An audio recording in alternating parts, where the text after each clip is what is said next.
Welcome to the Check-In, a show where a couple of friends check in on their lunch breaks and talk about how they're feeling under rising authoritarianism. We start today, Danielle, my friend, with terrible news. New York City has succumbed to communist anti-Semitic forces. The apple has fallen. I repeat, the apple has fallen. I want to first of all tell you my thoughts and prayers are with you. Thank you. If you need safety away from this emerging threat, I just want to let you know that I have a guest bedroom with your name on it. I will not tell the authorities.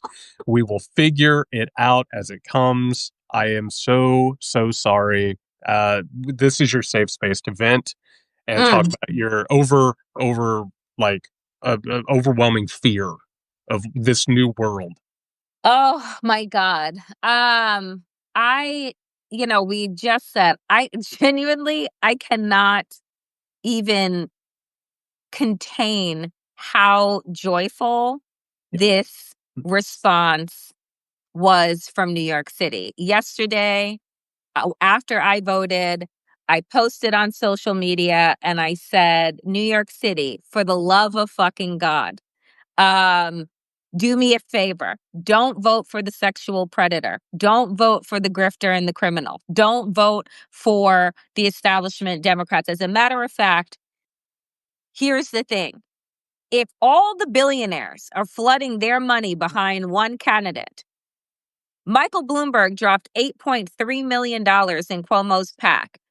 If Bill Clinton and the other establishment Democrats that are in their sunset years are putting all of their weight behind one candidate, everybody vote against that candidate because that candidate is not for you. It is for the billionaire class. And, I think that I feel so elated. And again, we have a long road to November. And we know that their fuckery, the establishment Democrats, the billionaire class, is not going to stop. But what this signaled, and the reason why I'm just so joyful, is that the people have power.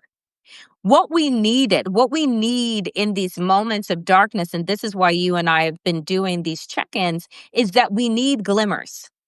We need glimmers and we need shimmers. We need hope and possibility. We need to believe that our voices and our votes still matter, that the people who actually want to give us living wages and want to give us affordable housing and want to give us clean air and want to work with the people and create an actual police force that is about like community care, that wants to do all of these things and is a child of immigrants, is a brown man, is a young man, can be our possibility.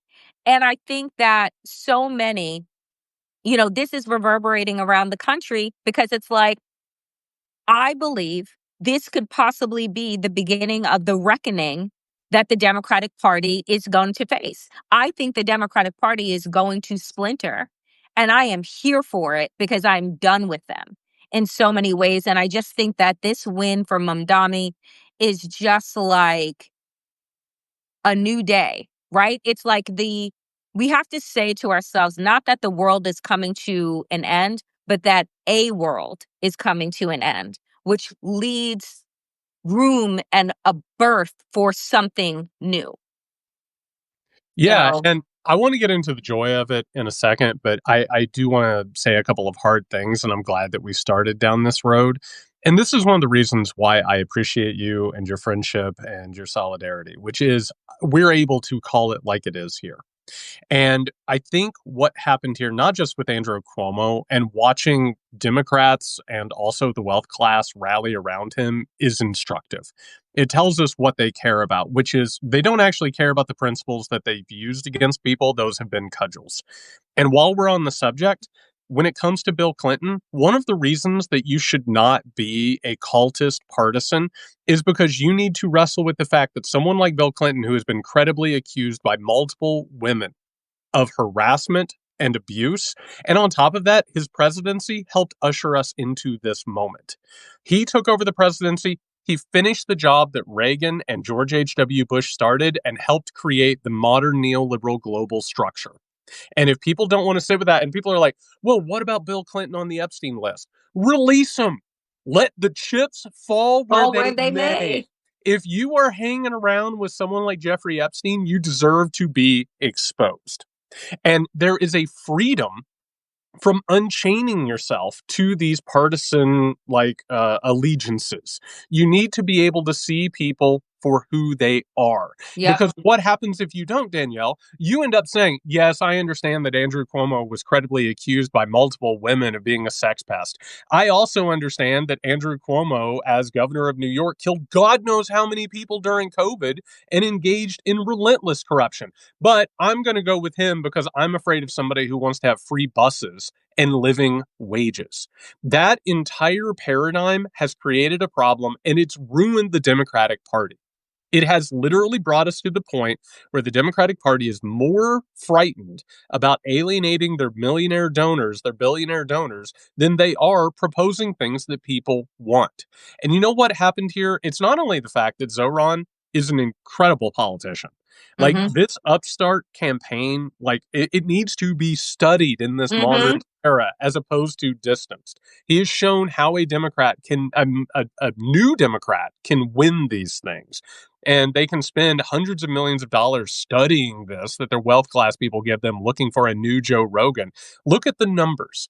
This person has shown, what do people care about? They don't care about the slander of being a communist Nope. extremist. They don't care about this cudgel of saying that he's anti-Semitic because he supports Palestinians. What do people care about? They care about whether or not leaders are going to fight for them.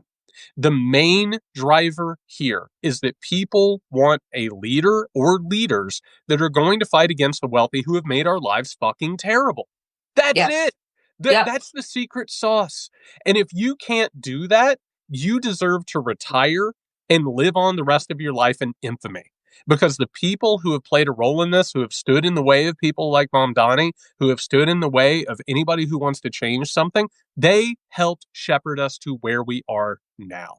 And one last thing, Barack Hussein Obama II, who was considered too radical, he was able to win states like my state of Indiana, which was controlled by the KKK in the 20th century, not the 19th century, the 20th century, because he spoke to people's frustrations. And I want to remind people want to forget this. Bill Clinton not only came after Barack Obama, but did it from a racist perspective. The Hillary Clinton campaign Mm-hmm. against Barack Obama was ridden through with racism. And they were Remember the 3 a.m. call, That's Jared? exactly right. And you know what people said? Fuck you, I want a better world.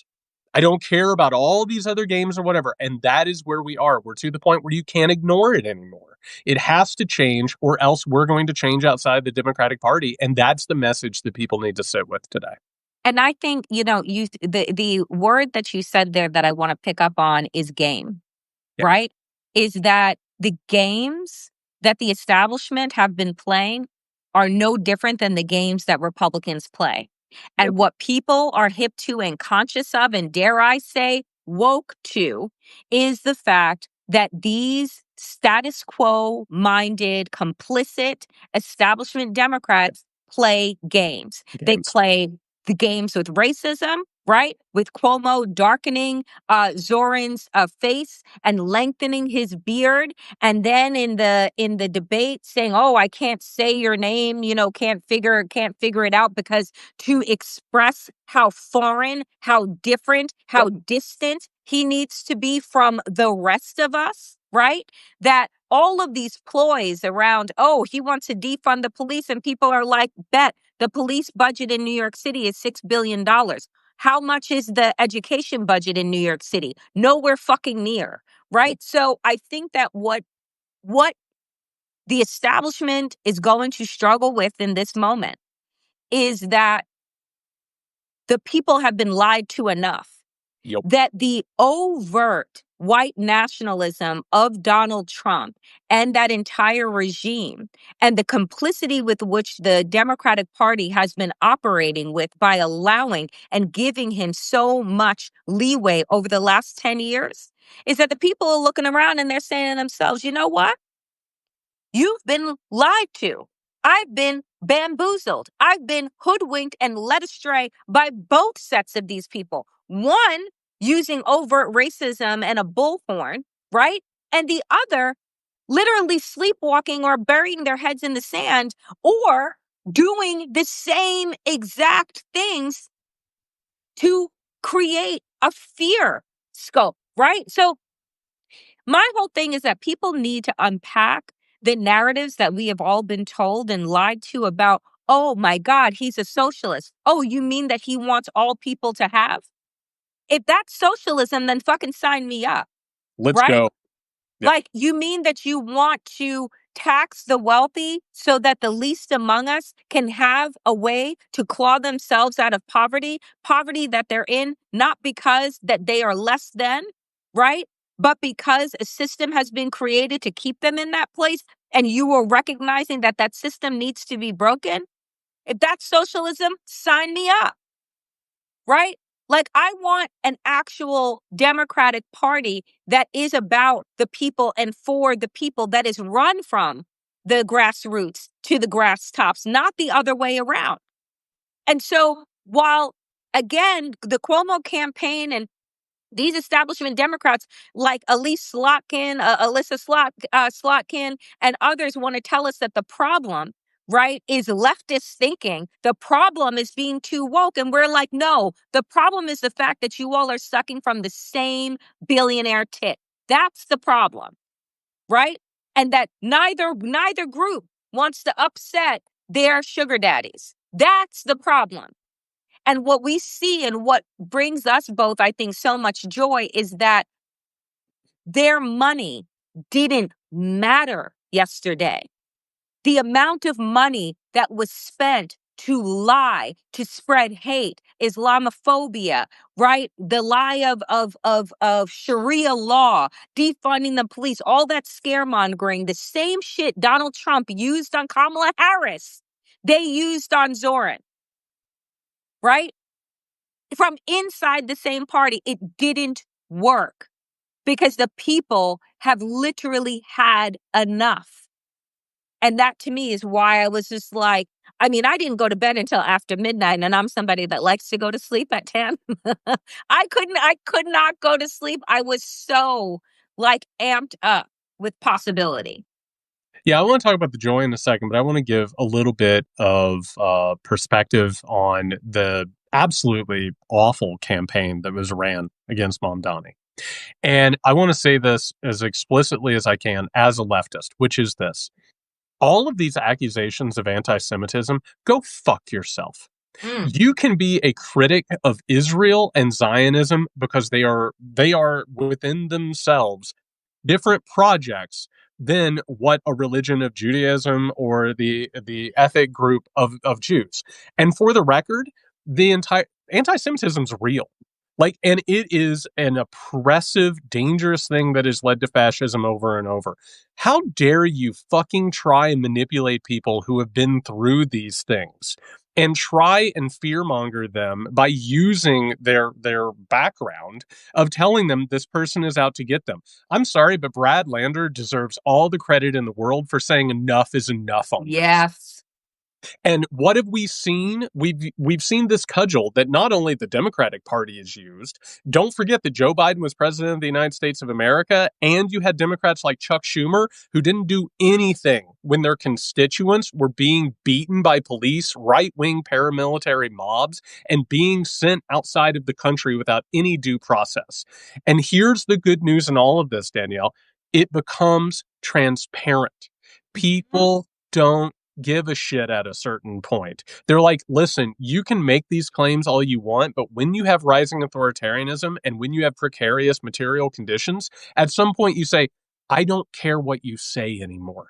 I don't care about the fear mongering anymore. All I care about is whether or not someone who is authentic is going to propose solutions. And they recognize that in Zoran. They recognize somebody who actually cared, who actually wanted the job. We talked about this before we started recording. Andrew Cuomo didn't care about being mayor of New York. Nope.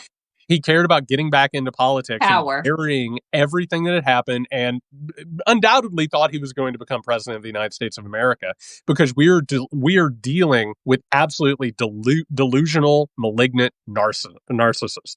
That's the issue here in all of this. And when we get to the hope part of this, I have to say, I've been trying to tell people that when authoritarianism, which is a project of white patriarchal supremacy and the wealth class coming together for basically a synthesized project, there is a rise in people saying enough is enough. And I don't care if you call yourself a socialist, I don't care if you call yourself a communist. That's where the inherent friction comes from. And the assholes who are not only within the Democratic Party, they played a role in it, the rank and file of it. The Republicans played a role in it. It was a bipartisan project since World War II to hunt down leftists around the world, to use dictators to crush them, former Mhm. Nazis to plot against them, rogue nation states to carry out assassination programs around the. Yep. Yep. Here's the good news, Danielle, and this is why, no matter how bleak things have gotten, I've talked about hope. You can kill leftists, you can destroy them, you can dismantle labor unions, you can install dictators, you can go after people and try and crush their spirits. It always rises. It doesn't matter how much money and power and influence is on the other side. Eventually, people say, enough is enough with this shit. I can't pay for food. I can't pay for housing. They're rounding us up. They're shipping us to concentration camps. I don't want this. I want something different. And that isn't about politics. It's not about culture. You know what it is? It's human spirit. It's Mhm. us coming together and saying, I recognize that I can join with other people. My life should be better. Their life should be better. And it's around we keep talking about this. It's not just in the United States of America, it's around the world. We have Yep. to find solidarity with other people that we have been told are dangerous and deadly and threats to us, and come together and create something much, much better and more humane. And that's why this feels so good. It's not just crushing an asshole like Andrew Cuomo or showing the establishment that they're wrong and that they are often powerless. It's showing them that when we come together and we actually have a vision for the future, people will respond. Period. It's also the reinforcement for the rest of us that when we move outside of our silos, when we move outside of our stations and we take down the walls and the barriers that have been put in place to keep us separate from one another, then we have more power than they do. Right? Because we have to understand that this playing people against each other, playing different groups against each other, whether you're like, oh, I don't understand those trans people. So, I don't care if they're kicked out of sports, or I don't care if it's this, that, or the other thing. Oh, I don't like, those Haitian immigrants. Oh, I don't want them in my community, even though they're hardworking and they were given temporary protective status and all of these things. When we fall for their rope-a-dope, because that's what it is. And we have to understand that both parties do it, Yep. right? Both parties do it. And who are those parties run by? They're run by who Martin Luther King warned us about, which is the white Moderate. moderate, right? The white moderate that would rather have, right? A slow walk to justice so that they can have this false sense of peace, right? Like that's who is at the center of all of this, right? Is the white moderate. And so when we recognize that they use the same tools of racism and misogyny as a way to keep us separated from each other, and that is part of the game as you named it, right? Then you start to see how it's been playing out and how you've been manipulated, right? Manipulated to vote against your best interests. It is in all of our best interests to have affordable housing, to have clean air. Right now in New York City has been renamed as a subtropical fucking climate because it's so goddamn hot and has been getting hotter every single year. Why is that? Because of climate change. And we have nobody that is in office and in a position to say, you know what? We need more trees. We need more green spaces, right? We need to build sustainable housing that isn't just about wind turbines and this, that, and the other thing. What are the sustainable materials that we're using that are not going to melt under the heat? Right? What are we activating in our city that is about bringing the temperature down? Right? And so you have to look at the ways in which we've been consistently lied to and how susceptible people are to fear mongering, how susceptible they are to the lie. right? That the other is your problem, as opposed to the people that are puppeteering and pulling the politicians' strings. And there was no better way to see that than Andrew Cuomo, a man who the Democratic Party ran out of office because of his predatory sexual behavior, because of his fucking stealing and grifting, ran him out of office only to welcome him back into the fold? The fuck? You told us that this man a couple of years ago was the devil. And now all of a sudden you're the former president of the United States is backing him? And what do they have in common? The fact that they think that they can do whatever the fuck they want with women. Right? So their misogyny is what bounds them, as well as their whiteness and their maleness, right? So it's like, I believe that there is, at this time that we are living in, there is a worldwide awakening that is coming. That we have been told that, like, oh, everybody can't have, right? Some people just want handouts. Some people just want this, and recognize that all of that is a lie. And by the way, who is it that gets handouts? It's the The billionaires. rich. Because what has actually happened at this point, and it always progresses along these lines. It's not just the United States in the 21st century. It's every empire, it's every major kingdom and center of power and wealth, which is that the system gets tilted and rigged towards the white, the wealthy, and the male.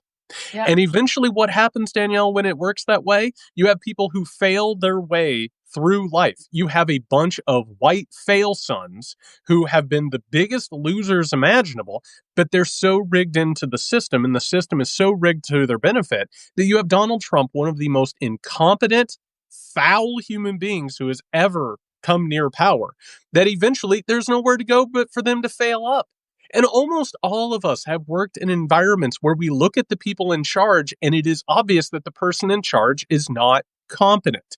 And not just competent, Danielle, but their character is so odious that Yes. even be in the room with them makes you feel nauseous. And when you live in that, and the vast majority of us have lived in that, 98 to 99% of us, you face a choice.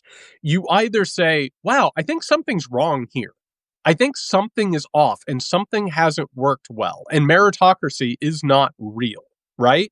Or you put your head down and you say, you know what? I'm doing okay. I like my house. My 401k is doing okay. I have a decent career. Am I happy? I don't even know what happiness is, but I also know that to Damn. say Yep. something else is really scary. So what do you end up doing? You end up endorsing people like Andrew Cuomo. You already know what's wrong with him. You already know what he'll do with power. He'll side with corporations, he'll kill your grandmother during a pandemic, and he will sexually harass every woman who comes within 10 feet of him. Period. But that is more attractive to the white moderate and the Democrat who is beholden to the wealth class than possibly changing anything. And here's the main reason why, Danielle. Zohran Mamdani is not an extremist. He's actually a common sense politician who wants to address material conditions. But guess what? Through that lens, he is seen as the biggest threat that you could ever possibly imagine. And I'm asking people to remember the Tea Party and the wealth class that created Hmm. the Tea Party. Who did they see? Obama, who was more or less a center left candidate who Yep. wanted to address the failings of capitalism. They saw him as a New World Order Muslim antichrist. And Yep. why? Because they needed a reason to stave off change. And here is the underlying of this: change and progress are addictive. The moment that something gets better, you look around and you say, hold on a second, that got a little bit better. Can that get better? Can that get better? Can we actually do something about this? And it starts a chain reaction. They're such control freaks. That is the Hmm. mindset here. The Democratic Party, somebody said in the chat, they said, why is it the Democrats voted against impeachment of Trump? They want to use Trump. They want to wait Trump out so that they can come out on the other side and get elected and not have to promise to make anything better. They Yep. don't want to give power to the populace. There's a reason why they blame us and the quote unquote groups Because if they do anything that groups want them to do, which is the vast majority of the population, they would have to do more. They would Yeah. actually have to have hard conversations with the billionaire benefactors who run their lives. And they don't want to do that. So they control everything. And eventually you make deals with the devil. And the next thing you know, you are in bed with an abusive creep. And by the way, Andrew Cuomo, do you know who his closest comparison is? Donald John fucking Trump. Period. It is the exact same disease that infects both of these political parties, which is a reliance on the status quo that is rotten, corrosive, and poisonous. And they are willing to make deals with it if they don't have to change anything. That is the main importance. It's not making anything better. It's holding on to power without having to change things. And I think that that is probably one of the most disappointing things that the younger members of color who came into, Congress in what was it, the 116th and 117th Congress were dealing with is that here they come in, these young women of color, young people of color, and they're like, they want to be a part of, this mass shift and change. And then they realize, like, oh no, this shit is really corroded from the inside out. Like, the people that I looked up to and thought were about ushering things forward are really about just keeping the status quo and holding things in place. Where you thought that a Nancy Pelosi would look at an AOC and look at a Rashida Tlaib and look at an Ayanna Pressley and look at these young women of color and be like, yes, this is the future. And let me, help mentor, let me help like build up the infrastructure and the scaffolding for the next generation of a multiracial democracy. And instead, what did she do? What did she do? She threw them under the bus. She tried to silence them, to stomp them out, to marginalize them, right? And also that she could continue to wheel herself into the floor of of the House of Representatives and still hold some type of power. It was about her and her own ego, and not at all about this promise of living inside of an actual multiracial democracy, because I believe that the establishment Democrats don't want a multiracial democracy. No. They want a top down, grass top focused, quote unquote, democracy where they get payola on the side. They get to do insider trading. They get to look like they're big change makers when they're just like, moving one hair, one needle at a time. Right? And because the people have been conditioned to not want anything more, they don't have to do anything more. And so when you have these big vision folks that come in and say, wait a minute, it actually doesn't have to be this way. Wait a minute, like we as a collective can change these things, then you, once again, you go back to the Southern Strategy playbook, put a little nuance on it, a little spin on it, and demonize those groups. Rinse and repeat, rinse and repeat. And you know what it reminds me of the most, Danielle? It reminds me of all of the corporations that whenever the winds had changed, they talked about diversity. They talked about, the DEI projects. They had so many good press releases about it. And do you know why they did that? It wasn't because they believed in it. It's that they saw an opportunity for profit, and they also wanted to protect themselves from the appearance of bias. And Nancy Pelosi and people like her, and I know that some people want to like show memes of her doing this. The most that Nancy Pelosi did was rip up the State of the Union and appear in a photo op wearing a kente cloth. What do you learn by watching someone like Nancy Pelosi? Internalized misogyny, looking at young women of color who had actual ideas, and she would have rather sided with old white men who made sure that she could continue to insider trade. You take a look at someone like Alexandria Ocasio-Cortez, the fact that this party has sidelined her and quarantined her, one of the most effective young communicators this party has seen since Barack Obama, it tells you everything that you need to know. And again, to remind people, they tried to do the same thing to Barack Obama. It Yep. just so happened that he transcended out of it. And I want to remind people of something else.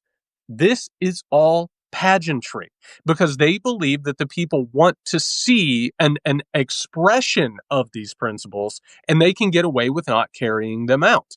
I think a lot about Ezra Klein, who spent God knows how many years, Danielle, talking about diversity is one of our strengths and it's going to get us to the future.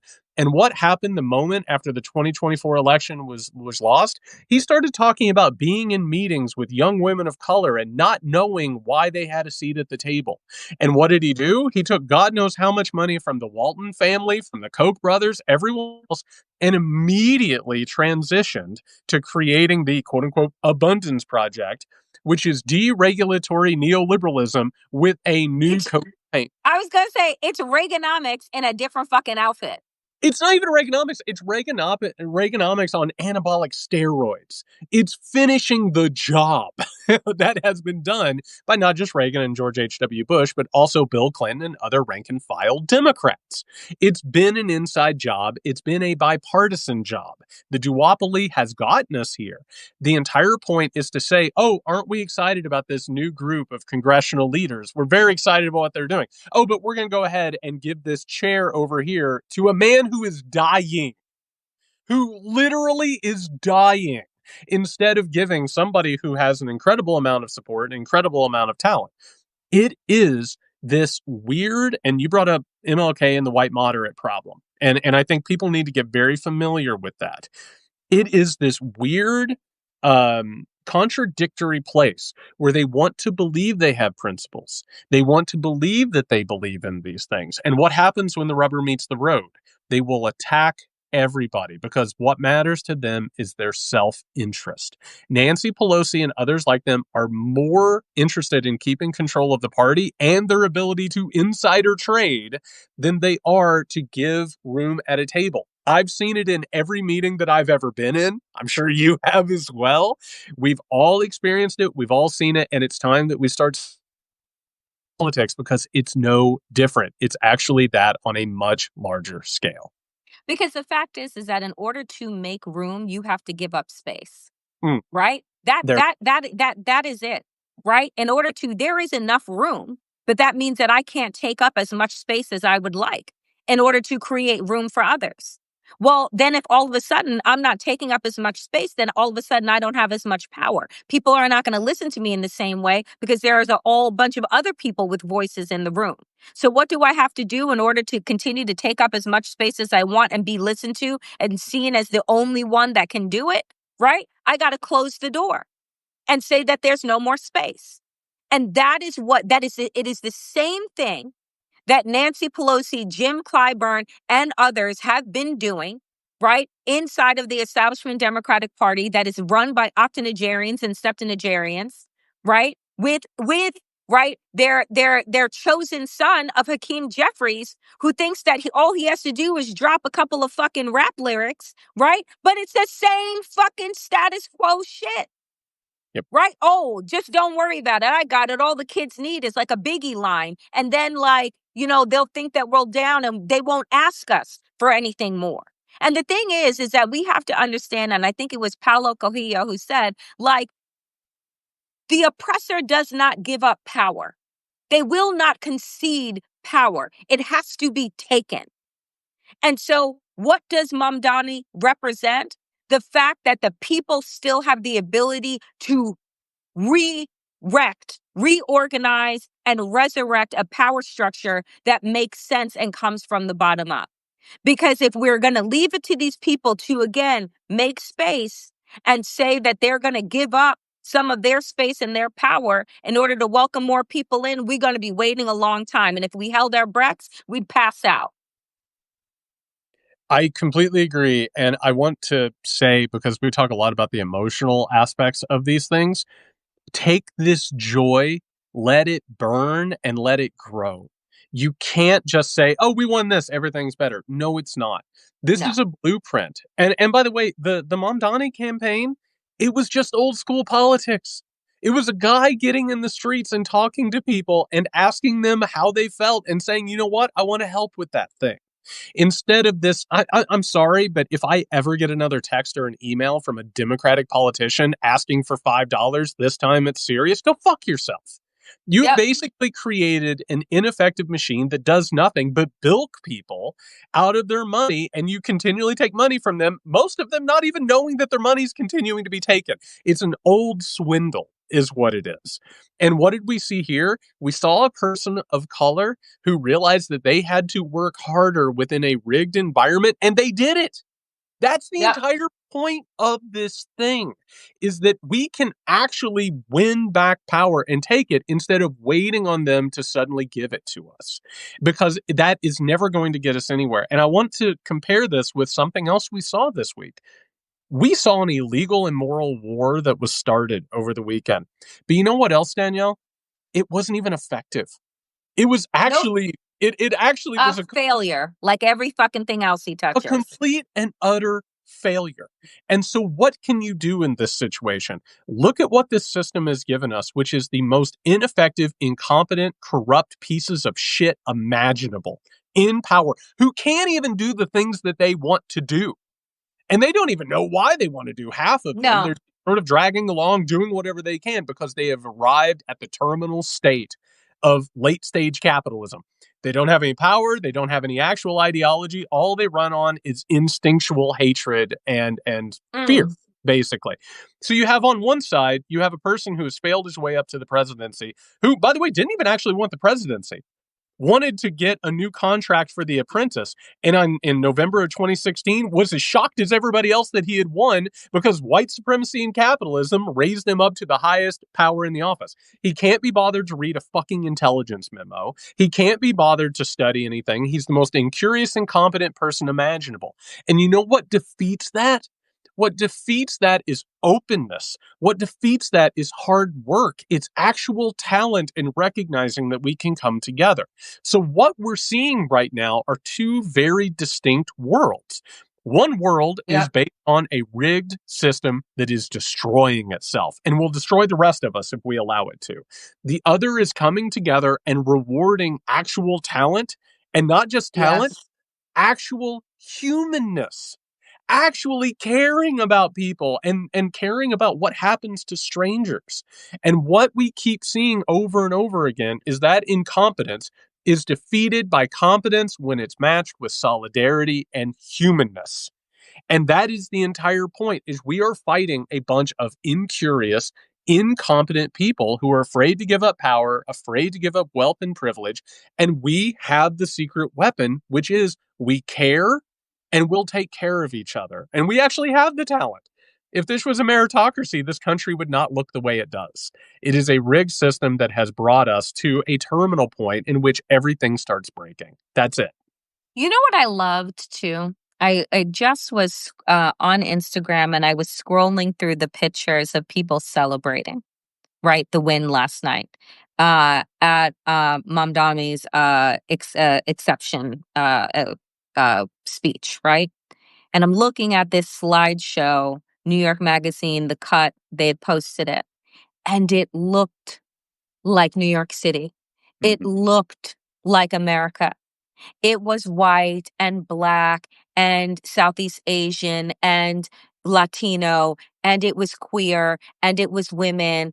And I mean, it was so diverse and young, and they were crying and they were embracing each other. And I remember those pictures from Obama's wins, right? I remember, right, feeling like, oh my God, this coalition, this Obama coalition, this is America. And, you know, what I want us to take, like you say, is that we have got to take these glimmers and these shimmers of hope and possibility and use them as the fuel that is necessary for us to move forward, to continue fighting and knowing that it is possible, right? Knowing that toppling this regime, and it isn't, and that's what I'm actually, Jared, what I'm coming to like really understand is that when we talk about toppling the regime, it isn't just Trump. It is the entire apparatus that has the 1% in power, whether it is the quote unquote Democrats 1% or the Republicans 1%. It is the systems that have been rigged up to keep all of us in our stations. India always been very obvious about their caste system, right? America has liked to pretend it doesn't have one.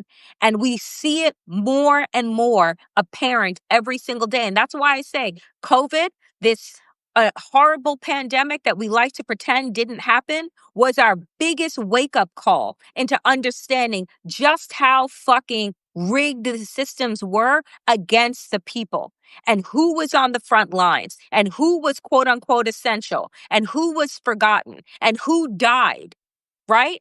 In order to protect everyone else. These are the things that we can't unsee. And I believe, I joke and I say that there was like a tear in the universe in 2020. And maybe it's not a joke, because there was a collective awakening and people wanted to go back to sleep. Let's liberate this state and go back to work and liberate this place. And we need to put people back to work, because guess what they're doing when they're home? Thinking, Mhm. thinking. The most dangerous thing imaginable. Mm-hmm. And I want to say also, to put perspective on this, because Zoran won the nomination, this is not over. No. And what you're about to see leading into November is going to be one of the most grotesque attacks on a politician that you're ever going to see. And we have to change the perspective. We can't just say, "Oh, he got over the finish line and now it's over and he'll be able to enact this agenda." He could possibly become mayor of one of the largest, most wealth class dominated cities on the face of the earth. Like it isn't just that an individual is able to do it. We focus on that, right? And it was the same with Barack Obama. When Barack Obama became president, like, this agenda that was laid out, it was the belief that a technocrat was in charge and he would be able to take care of it. And what happened? The wealth class struck back. And they created, through not just the Tea Party, but also the media conglomerate, not just Fox News either. CNN, MSNBC, the entire corporate apparatus, they went after it and they disabled the entire thing. The point here, Zoran didn't win the nomination just because he went out and ran a good campaign. He won the nomination because New Yorkers showed up and voted for what was right. And it's Mm-hmm. going to take all of us, not just with Mom Donnie, but in general. We cannot have this attitude anymore where we'll elect the right politician and everything will work out. Because what you just brought up about what happened during COVID, we all had to sit down and look around and say, you know what, I've been lied to. And everybody with power is telling me that my life is disposable. I lost friends Yep. who were murdered by this system, who were put in positions that they didn't need to be in, it was obvious that it was wrong, but the capitalist machine needed to continue on. Those situations, thinking about it, recognizing what's going on, recognizing the difference where we need to go, that's not just somebody like Mom Donnie's job. That's our job. Mm-hmm. And I want to reiterate, politics is hard. It will break your heart constantly. You have to take the victories and you have to, like, really, really hold on to them and let that grow that fire and let that grow that hope. You're going to have your heart I mean, by the time that we're done recording this, something heartbreaking has happened. Guarantee it. Mm-hmm. Like, somewhere around this country, somebody has been disappeared or brutalized. God even knows what's going on.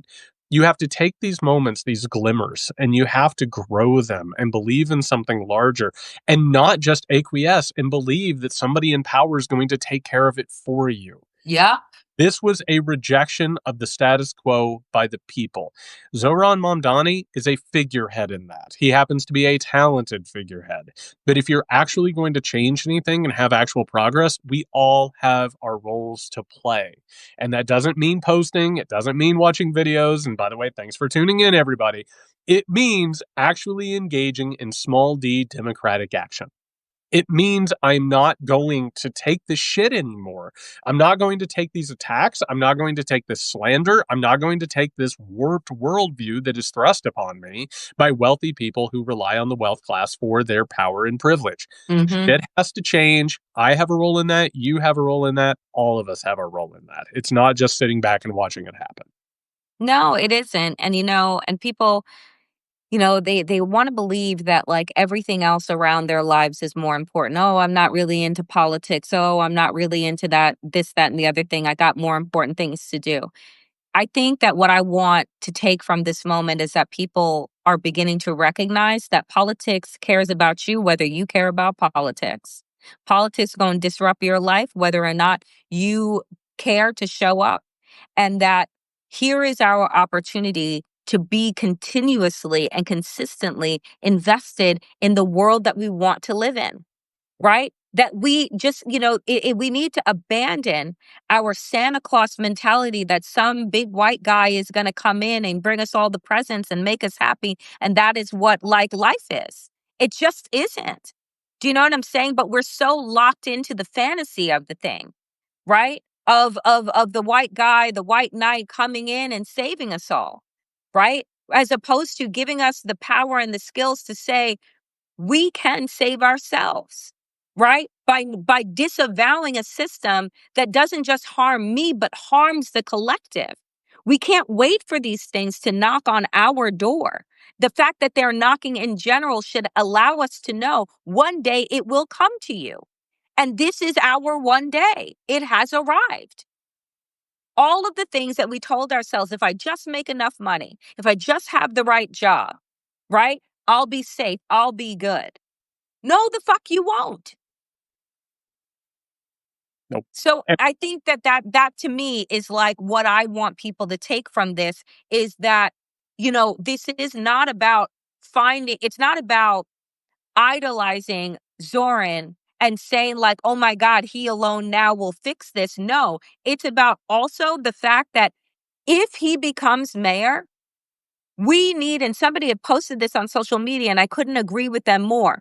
We are going to need to create the infrastructure for him to succeed, which means that which means that people who never saw themselves in city government, who never wanted to be involved in city government, are going to need to roll up their fucking sleeves and get involved in city government. Because one progressively minded person is not going to be enough to take on the machine. The machine needs to be taken apart, which means that everybody has got to get involved. And everybody from the grassroots out need to get involved in the system in order to rejigger it to work for everybody.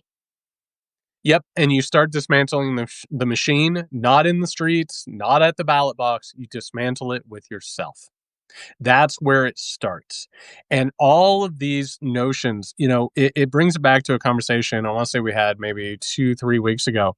This idea that somebody's going to come along and make it better, some big, strong adult, that's child shit. And, I was in a meeting the other day and somebody said, and I know people have always heard this, they said, adulting is hard. I just wish I was a kid again. I Yeah. understand where that comes from. I get it. I would much rather that I didn't have to do things. I would much rather, if there was a crisis, that I didn't have to be the one that had to handle it.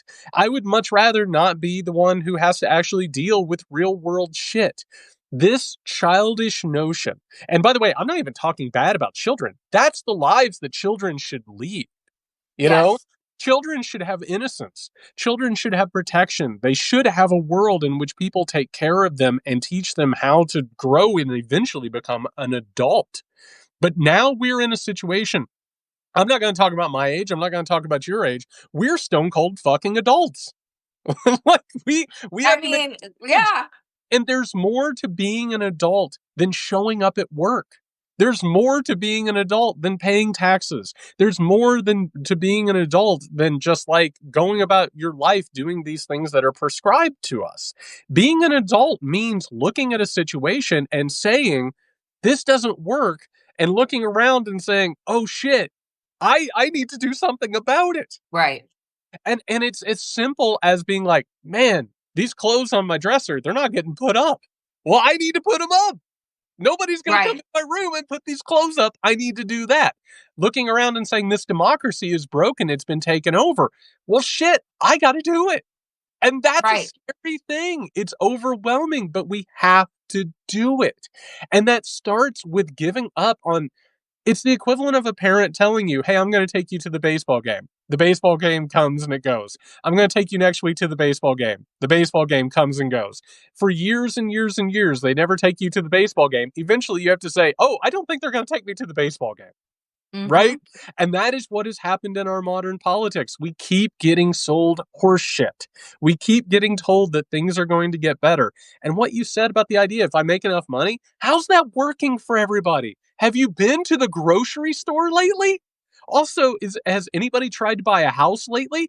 We've had all of these firms that, by the way, give all their money to these people, including the abundance people, including the Democratic Party, who have bought up every house, and they've made it virtually impossible to be able to buy Yep. a house. And meanwhile, they bought up all the rental properties too, and you can barely afford to do that. At some point, you have to look around and say, you know what? This thing is rotten. It needs changed. And we have to be part of the solution, or we continue to be part of the problem because we're not children anymore. And we can't let this bullshit continue unabated. We have to make a stand, and we all have to change it, whether it's running for office, whether it's organizing, engaging in mutual aid, and the process starts with ourselves. You have to dismantle the machinery of capitalistic, patriarchal white supremacy within yourself. And that's not just white men. That is not just Americans. Everybody has to deal with the system that has twisted them and changed Yep. them, limited their imagination, and made them feel small and powerless. Yeah, and that is it. And people always say, like, it really does. It sounds cliche, but it does start with you. It Yep. does start with you and unpacking. Adulting to me is about unlearning and relearning so much, right? Is unlearning the lies, right? That somebody is going to save you, that somebody is going to be there. And then I get to just like, kind of live in the clouds. That's not the reality, right? And that the more that we unpack, the lesser the load becomes.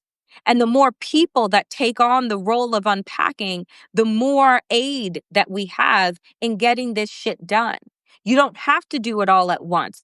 Everybody is in a different place, but you have to be committed to the unlearning and committed to the world that you actually want to see. It isn't enough for us to just say, well, I don't like Trump and I don't want what Trump has. So what do you want?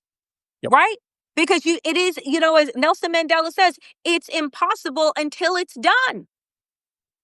Right? So you have to create the space for yourself to think about what is it that I want? Right? Instead of waiting around for people to tell you what the fuck you want. Because this is what happens when you're not minding your own store, right? Then people steal from you.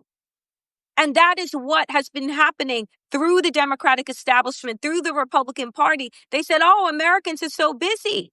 Why? Because we're grinding them to fucking dust inside of this hyper capitalistic machine where they can't concentrate on anything other than what we tell them to focus on, which is that if you get more, you have more stuff, then you're going to have more distance from poverty. You're going to have more distance from whatever, not recognizing that the ground can be pulled out from under you. The rug can be pulled out from under you at any given moment, Any moment.